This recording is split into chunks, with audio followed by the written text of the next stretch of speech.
அவனியாகி அறியொணா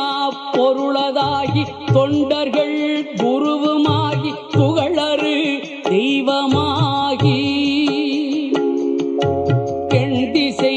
போற்ற நின்ற என்னருள் ஈசனான தென்திரள் சரவணத்தான் தினமும் என் சிரசை காக்க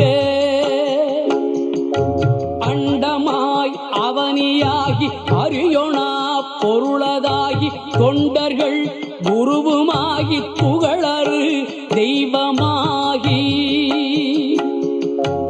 எண்திசை போற்ற நின்ற என்னருள்